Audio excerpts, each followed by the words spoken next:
Newton के गति विषयक प्रथम नियम ना। तो प्रथम नियम क्या कहता है कि जड़त्व के नियम पर ये आधारित है, ठीक है ना। जड़त्व हम बता दिए थे।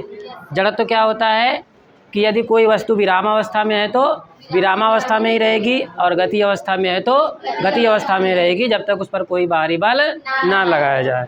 तो इसी को उन्होंने अपना प्रथम नियम दे दिया, ठीक है ना। न्यूटन ने इसी को प्रथम नियम दे दिया कि यदि कोई वस्तु जो है विरामावस्था में है और या तो कोई वस्तु गति अवस्था में है तो अपनी अवस्था को परिवर्तन नहीं करेगी। यानी विराम में है तो विराम में रहेगी, और गति में है तो गति में रहेगी, अपनी अवस्था का परिवर्तन नहीं करेगी जब तक कि उस पर कोई बाहर से बल ना लगाया जाए, ठीक है ना। ये गति न्यूटन की गति का प्रथम नियम है। तो लिख लो इसको।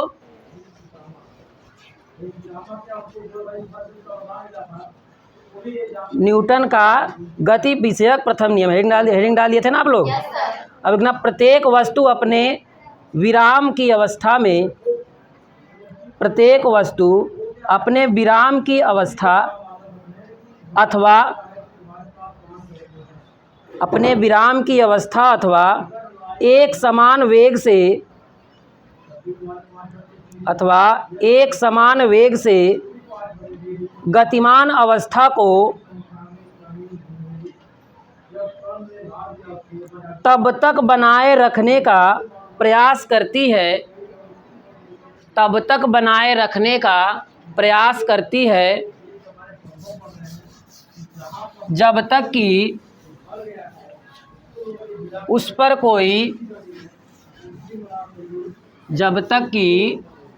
कोई बाहरी बल ना कार्य करे।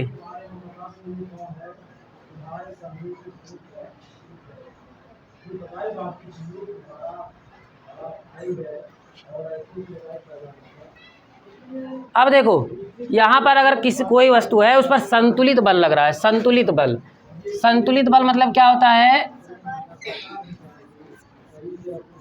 जैसे संतुलित बल का मतलब क्या है कि अगर ऐसा दो बल है, ठीक है ना, जिसका रिजल्टेंट कहीं नहीं, कुछ नहीं हो रहा है। जैसे मान लो कि इधर से हम बल लगा रहे हैं और इधर से बल लगा रहे हैं, ये दोनों बल अगर एक बराबर हैं और विपरीत है, ठीक है ना, तो ये ना तो इधर जाएगा ना ही इधर जाएगा। तो ये कौन अवस्था कहलाती है, संतुलित अवस्था। यानी कि अगर आपका जैसे कोई वस्तु है वो या तो विराम अवस्था में है या गति अवस्था में, तो वस्तु हमारी दो अवस्था में हो सकती है, या तो किस अवस्था में हो सकती है, विराम अवस्था में हो सकती है, और या फिर गति अवस्था में हो सकती है, ठीक है ना।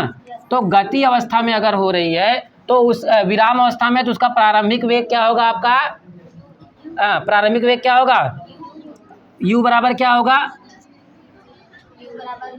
अगर विराम अवस्था में तो प्रारंभिक वेग क्या होगा, 0 होगा, ठीक है ना। और अगर गति अवस्था में है तो क्या उसका प्रारंभिक वेग 0 होगा, नहीं होगा। तो यानी कि इसका u बराबर 0 नहीं होगा, ठीक है ना। ये आपकी दो अवस्थाएं, यानी विराम अवस्था में है तो उसका प्रारंभिक वेग क्या रहेगा, 0 रहेगा, लेकिन अगर गति अवस्था में है तो उसका प्रारंभिक वेग 0 नहीं रहेगा। इसी तरह त्वरण जो है, त्वरण क्या इसमें त्वरण रहेगा, विराम अवस्था में त्वरण नहीं रहेगा। यानी कि ये आपका क्या रहेगा, इसका a बराबर क्या होगा, 0 होगा, और इसका a बराबर 0 होगा क्या, अगर ये गति अवस्था में है तो a बराबर 0 होगा,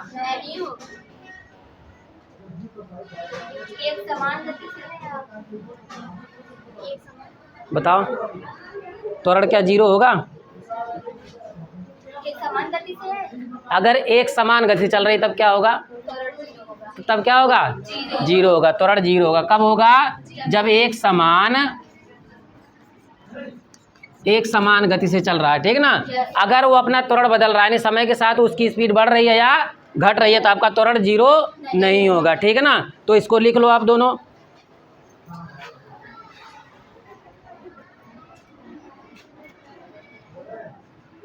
ये होता है आपका प्रारंभिक,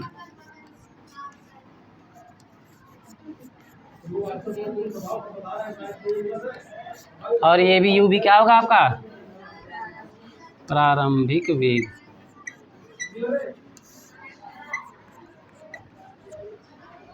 ठीक है ना।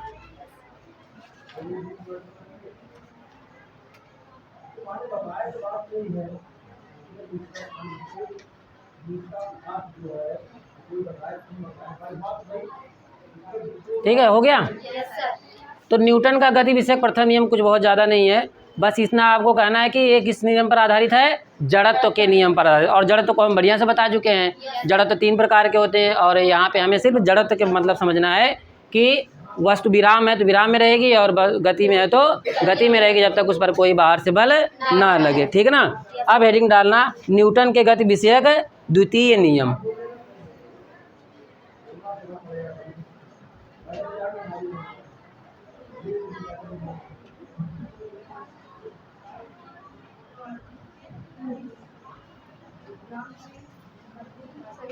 हो गया। तो इसमें उन्होंने क्या कहा, यदि किसी वस्तु पर हम कुछ बल लगाएं, ठीक ना, किसी वस्तु पर कुछ बल लगाएं तो उस वस्तु में एक त्वरण उत्पन्न हो जाता है, ठीक ना।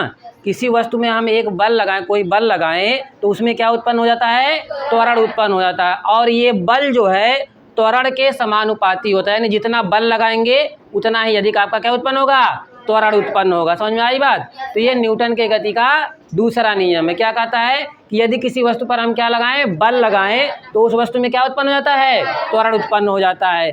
और बल जितना अधिक लगाएंगे त्वरण उतना अधिक उत्पन्न होगा, अगर कम लगाएंगे तो कम उत्पन्न होगा। समझ में आ रही बात ना। तो ये गति न्यूटन के गति का दूसरा नियम है। तो लिख लो इसको।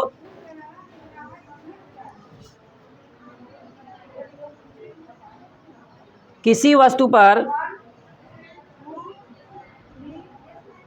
वस्तु पर लगाए गए बल के कारण ही, किसी वस्तु पर लगाए गए बल के कारण ही वस्तु में त्वरण उत्पन्न होता है।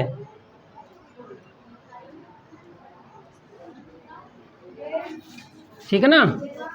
तो जैसे मान लो हमारे पास कोई वस्तु है,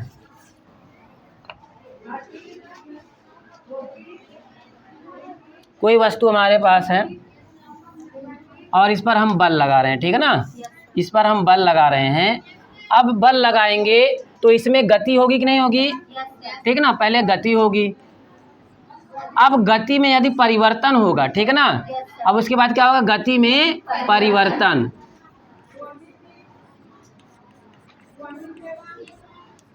और गति में परिवर्तन क्या कहलाता है, त्वरण कहलाता है, ठीक है ना, परिवर्तन, ठीक है ना। और इसी को क्या कहते हैं, हम त्वरण कहते हैं। यानी कि हम पहले क्या लगाएंगे, वस्तु के ऊपर बल लगाएंगे और बल लगाएंगे तो गति उत्पन्न होगी और गति में क्या होगा, परिवर्तन होगा और गति में परिवर्तन होने के कारण क्या उत्पन्न हो जाएगा, त्वरण उत्पन्न हो जाएगा। तो ये इसको बना लो, इसको लाइन को।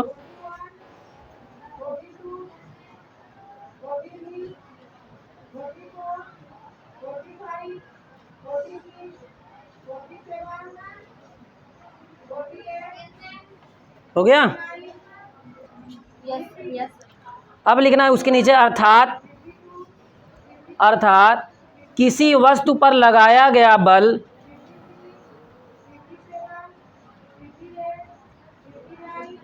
वस्तु में उत्पन्न त्वरण के समानुपाती होता है। किसी वस्तु पे लगाया गया बल वस्तु में उत्पन्न त्वरण के समानुपाती होता है। यानी जितना ज़्यादा हम बल लगाएंगे उतना ही ज़्यादा क्या उत्पन्न होगा, त्वरण उत्पन्न होगा, ठीक है ना।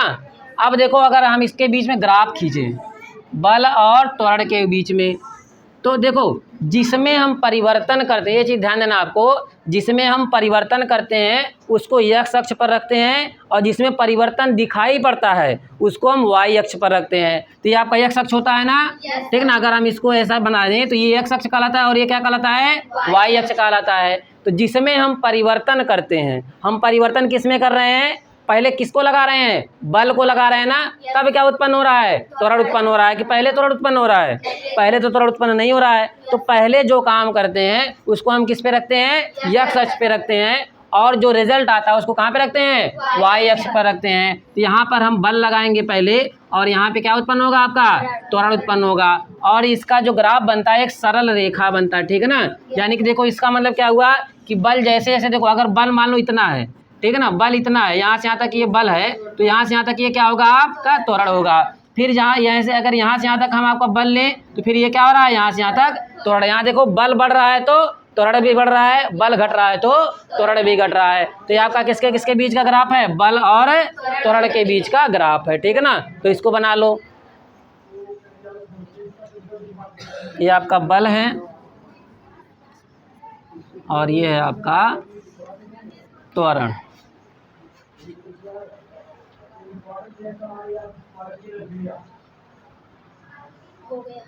हो गया? अब लिखना वस्तु तथा वस्तु पर बल, ठीक ना, वस्तु पर बल, वस्तु पर बल तथा त्वरण के बीच, वस्तु पर बल तथा त्वरण के बीच खींचा गया ग्राफ, खींचा गया ग्राफ एक सरल रेखा होता है। एक सरल रेखा दिख रही है ना आपको? तो एक सरल रेखा होता है।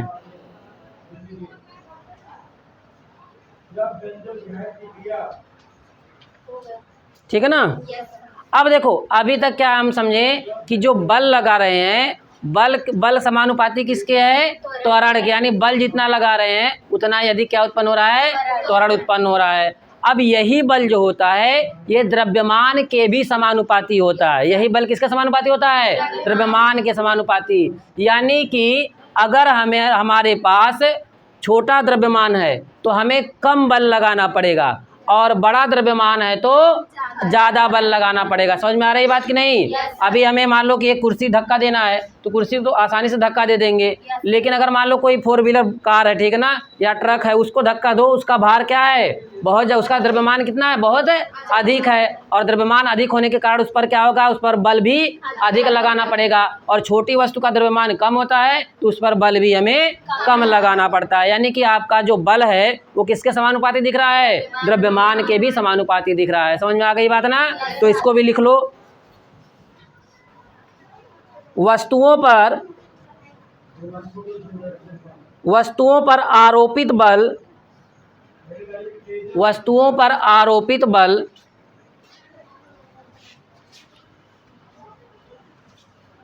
वस्तुओं के द्रव्यमानों के समानुपाती होता है।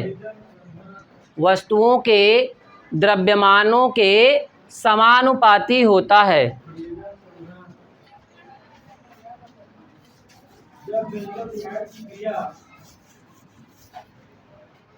इसका मतलब क्या हुआ? जो आपका F है, ठीक है ना, ये आप नहीं लिखे थे क्या? या प्रोपोर्शनल ए नहीं लिखे थे ना हम? ये आपका पहले जब बताए थे, ठीक ना, समानुपाती होता, तो ये हो जाएगा आपका, ये पहला हो गया। और F ही प्रोपोर्शनल किसके होगा? M के होगा, ठीक है ना। ये प्रोपोर्शनल का मतलब क्या है? अगर M बढ़ रहा है तो हाँ समानुपाती का होता है, ठीक है ना। अब अगर इन दोनों को हम क्या कर लें? एक साथ रखें। अगर एक साथ रखेंगे तो आपका F प्रोपोर्शनल हो जाता है A × M हो जाता है, ठीक ना। और अगर प्रोपोर्शनल का चिन्ह हटाते हैं तो एक हम कांस्टेंट लगाते हैं, तो ठीक ना। तो यहाँ पे F बराबर क्या हो जाएगा? कांस्टेंट को अगर K मान ले तो K और M × A हो जाएगा। और यहाँ पे कांस्टेंट का मान 1 होता है, ठीक ना। कांस्टेंट का मान कितना होता है? 1 होता है। तो इसलिए यहाँ पे क्या हो जाएगा? F बराबर M × A हो जाएगा, ठीक ना। तो जहाँ पे के बराबर क्या होता है? 1 होता है, ठीक है ना। लिख लो यहाँ पे।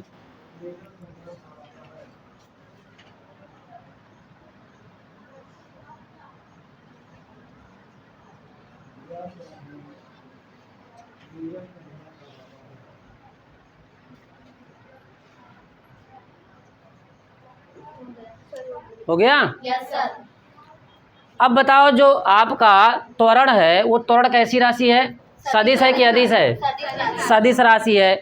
और सदिश के साथ किसका गुणा हो रहा है? एक अदिश का गुणा हो रहा है। तो सदिश के साथ एक अदिश का गुणा होता है तो हमें क्या मिलता है? सदिश राशि मिलती है। यानी कि हमारा बल भी कैसी राशि है? एक सदिश राशि है। अगर सदिश राशि है तो हम इसको ऐसे लिखेंगे, इसके ऊपर क्या लगा देंगे? एक तीर लगा देंगे, वेक्टर लगा देंगे, F = M × A। क्या M के ऊपर वेक्टर लगाएंगे? क्यों नहीं लगाएंगे? क्योंकि वो एक अदिश राशि है, ठीक है ना। तो इसको भी लिख लो आप लोग।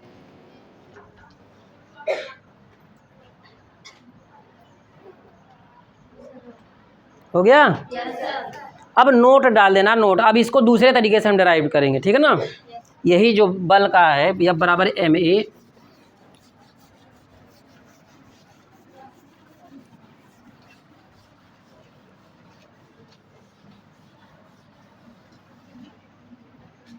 चलो अब देखो यहाँ पे आपका ए बराबर आप लोग क्या जानते हो?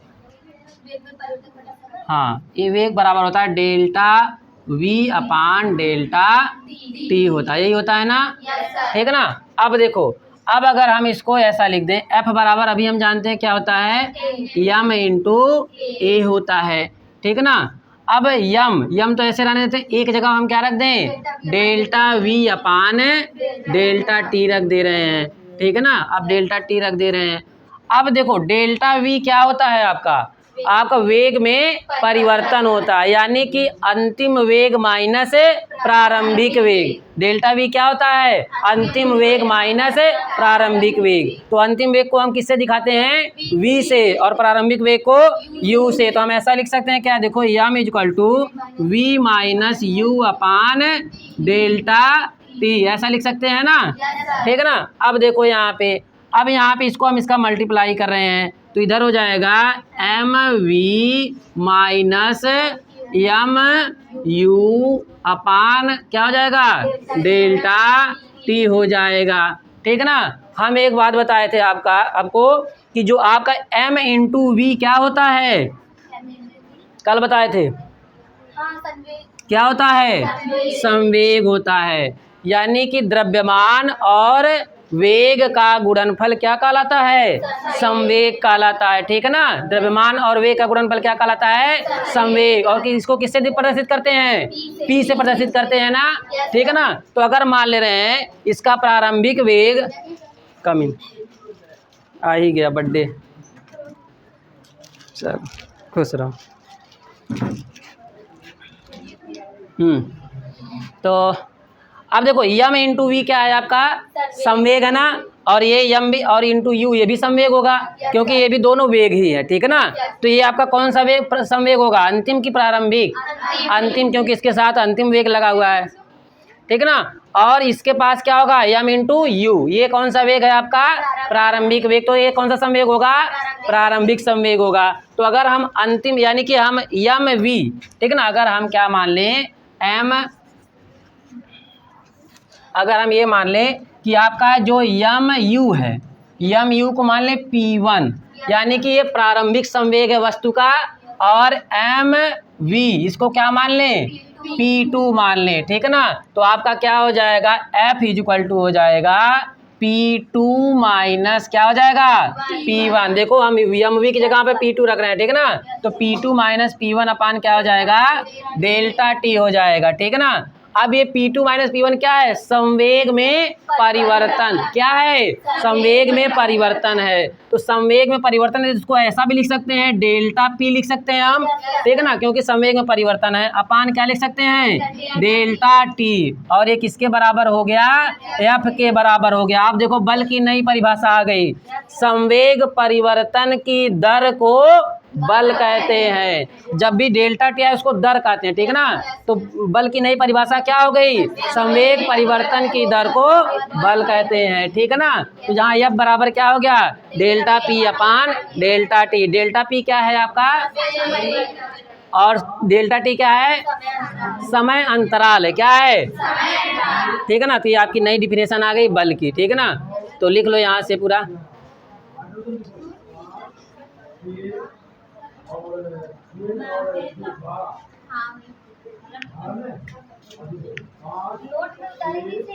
हाँ नोट करके लिख लेना, नोट के हेडिंग करके। वही है ये बल आपका न्यूटन का दूसरा नियम ही है ये।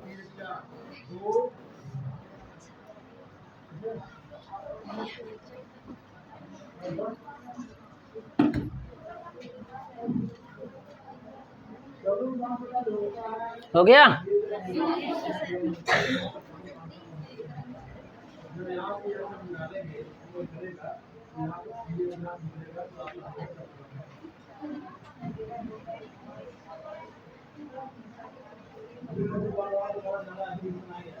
वहीं जाके देख लो। हो गया, लिख लो लिख लो।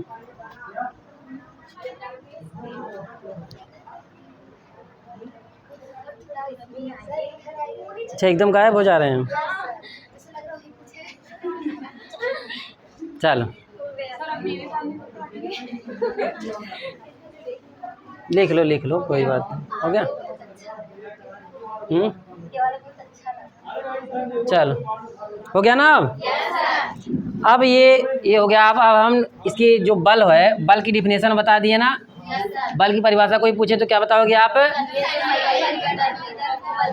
ठीक है ना। और ये जो हम प्रारंभ किए थे चैप्टर को, तो हम क्या बोल रहे थे, किसी चीज़ को धक्का देना या खींचना क्या होता है? बल होता है। तो ये आपकी जो है बहुत लो लेवल की डिफिनेशन है, ठीक है ना। और अगर आपको बढ़िया से बताना है तो आप क्या बताओगे? संवेग परिवर्तन की दर को बल कहते हैं। समझ में आ गई बात ना? अब हम इसके मात्रक की चर्चा करेंगे। तो बल का मात्रक आप लोग जानते हो क्या होता है? तो न्यूटन अपना नाम तो देख कर रह ही जाएंगे ना। डाइन।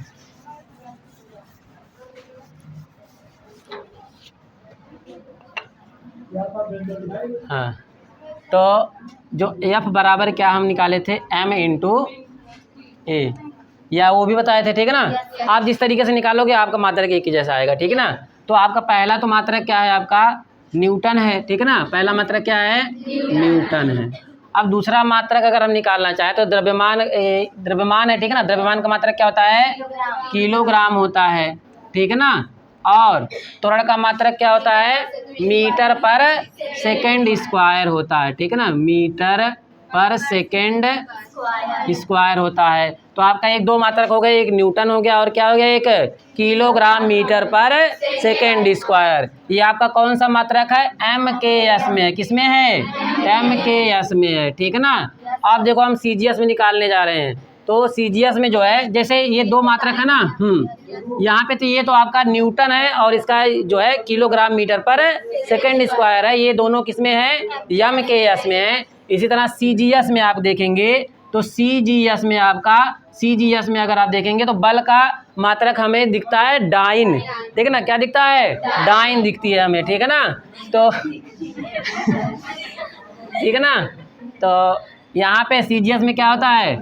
डाइन। पहला तो ये हो गया सुरसा डाइन, ठीक है ना। सुरसा डाइन का नाम सुने हो? हाँ, हनुमान जी को जो है बीच में आके रोकती है ना, जब वो वहाँ जाते हैं, लंका में जाते हैं, ठीक है ना।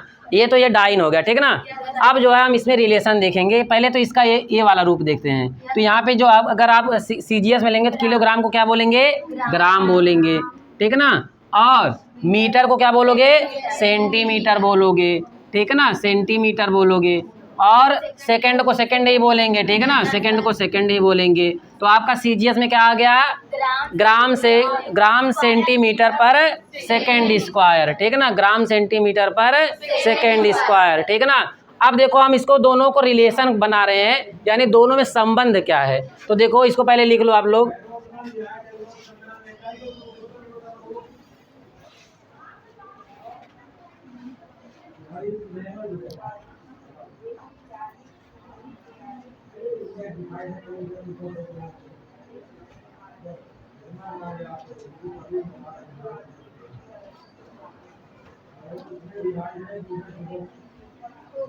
हो गया? Yes sir.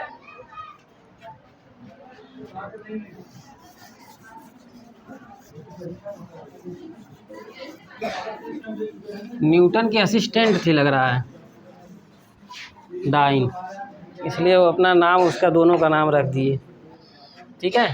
तो देखो अब हम न्यूटन और जो है आपका डाइन में रिलेशन निकालेंगे, ठीक है ना।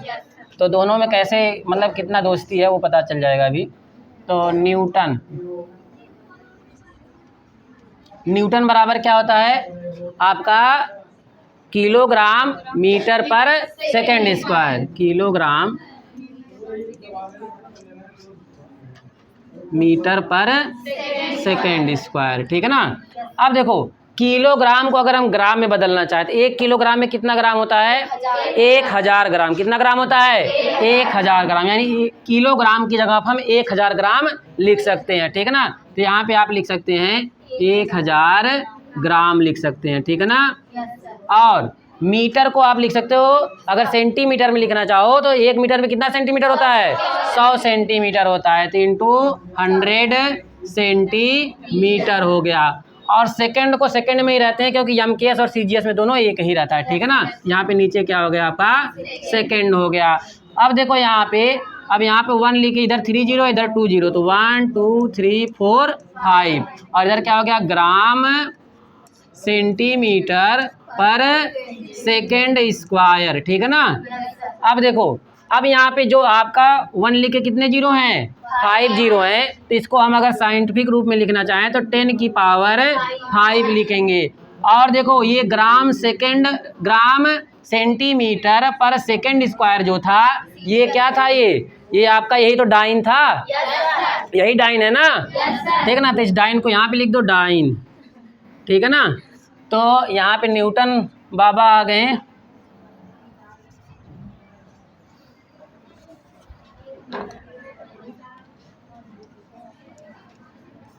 तो न्यूटन इजकल टू कितना होता है, 10 टू द पावर 5 डाइन, ठीक है ना। एक न्यूटन इजकल टू क्या होता है, ठीक है ना। यानी कि एक न्यूटन जो है कितने लोगों के बराबर है, 10 पावर 5 डाइन जो है के बराबर है ये, ठीक है ना।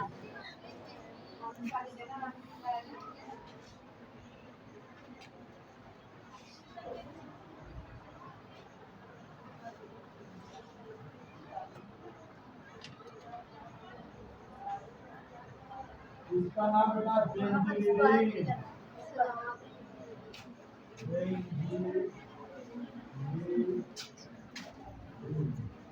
अब सही है।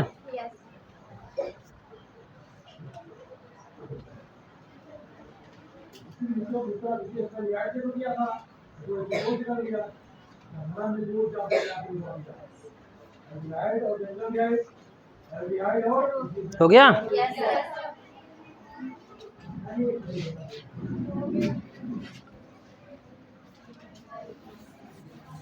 तो एक न्यूटन बराबर क्या होता है, बताओ कौन बड़ा है कौन छोटा है, न्यूटन डाइन बराबर है, हाँ बराबर। लेकिन अगर हम न्यूटन और डाइन से कंपेयर करें तो कौन बड़ा है, न्यूटन बड़ा है ना। हाँ, क्योंकि न्यूटन किस में है आपका, एमकेएस में, और डाइन किस में है, सीजीएस में है, ठीक है ना। अब देखो, अब यहाँ पे हेडिंग डालना, बल का गुरुत्वीय मात्रक, बल का गुरुत्वीय मात्रक, ठीक है ना। तो बल का गुरुत्वीय मात्रक क्या है, यहाँ पे हम जो F बराबर ma ले रहे थे ना, तो a जो था ये कोई भी त्वरण था, ठीक है ना, कोई भी त्वरण था। लेकिन अगर हम a जो है, यहाँ पे जो a त्वरण है, यहाँ पे अगर हम a त्वरण की जगह पे हम उसी त्वरण को हम गुरुत्वीय त्वरण ले, ठीक है ना। यानी कि जो त्वरण है आपका कौन सा त्वरण हो जाए, गुरुत्वीय त्वरण हो जाए, तब यहाँ पे आपका मात्रक थोड़ा सा बदल जाता है। लेकिन अगर आप लिख दोगे तो भी गलत नहीं होगा, ठीक है ना। और इसका मात्रक होता है किलोग्राम भार, ठीक है ना। जो आपका अगर जैसे देखो, अगर मान लो कि कोई वस्तु जो है 10 किलोग्राम की है, ठीक है ना, और उस पर जो है गुरुत्वीय त्वरण जी लग रहा है, जी कितना होता है आपका 10 क्या होता है, मीटर पर सेकंड स्क्वायर होता है ना। तो ये हो जाएगा 10 मीटर पर सेकंड स्क्वायर। अगर ये दोनों क्या है, अगर ये कौन सा त्वरण है, गुरुत्वीय त्वरण है, तो आपका इसका मात्रक क्या हो जाएगा, 100 किलोग्राम भार, किलोग्राम भार, ठीक है ना। यानी कि यहाँ पे आपका मात्रक ये न्यूटन की जगह पे क्या लिखोगे आप, किलोग्राम भार लिखेंगे, ठीक है ना।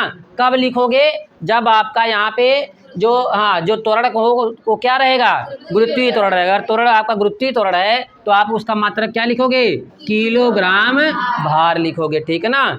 हाँ, तो अच्छा ये बताओ, आप लोग का जो भार है वो अगर हम नापें तो न्यूटन में मापेंगे कि किलोग्राम, न्यूटन में किलोग्राम भार में मापेंगे, किस में मापेंगे बताओ, किलोग्राम भार में मापेंगे ना, क्योंकि हमारे ऊपर कौन सा त्वरण लग रहा है, गुरुत्वीय त्वरण लग रहा है, ठीक है ना। इसलिए हमारा भार किस में मापा जाएगा, किलोग्राम भार में मापा जाएगा, ठीक है ना। हम लोग जो बोलते हैं 1 kg जो है आटा दे दीजिए, 1 kg चावल दे दीजिए, 1 kg दाल दे दीजिए, तो ये क्या सही रहता है क्या, हमें क्या बोलना चाहिए, वो तो द्रव्यमान है ना, ठीक है ना। किलोग्राम भार हमें चाहिए, ठीक है ना।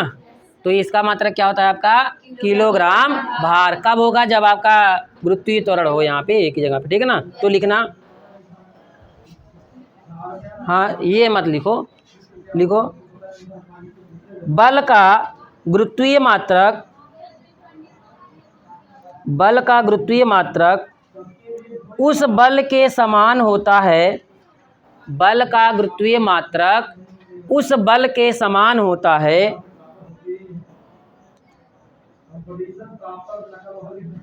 जो किसी एकांक द्रव्यमान की वस्तु पर, जो किसी एकांक द्रव्यमान की वस्तु पर लगाने पर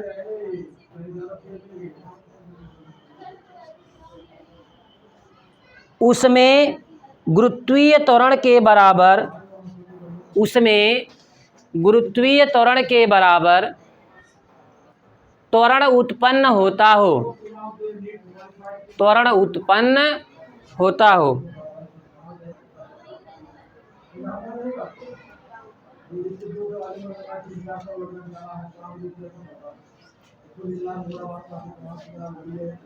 त्वरण उत्पन्न होता हो। यम के एस पद्धति में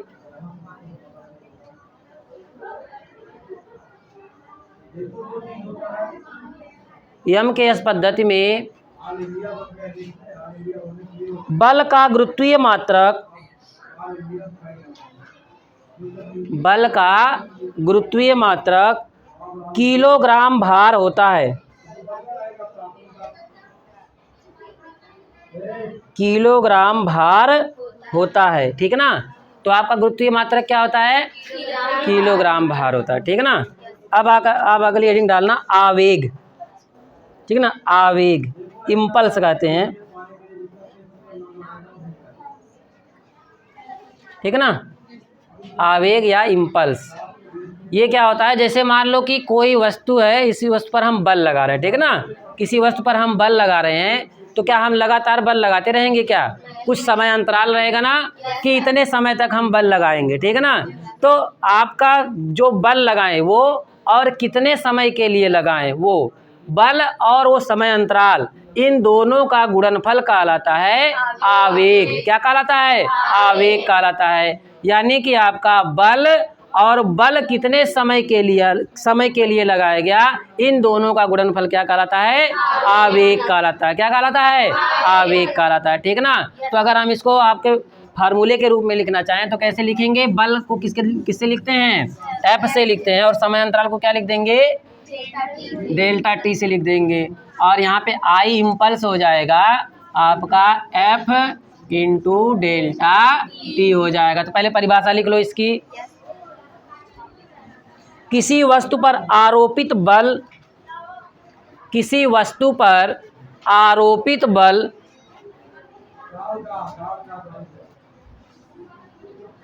तथा समय अंतराल, तथा वह समय अंतराल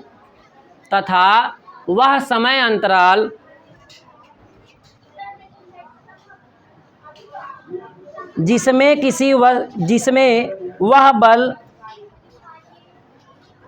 वह बल वस्तु पर क्रियाशील रहता है, वस्तु पर क्रियाशील रहता है, का गुणनफल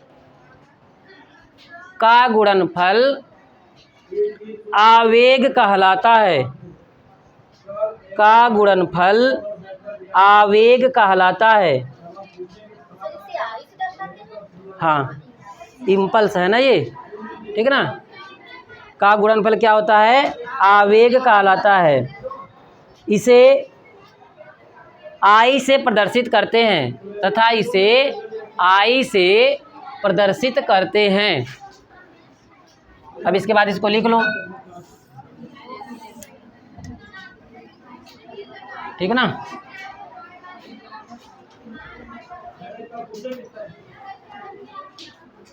चलो द एंड हो गया।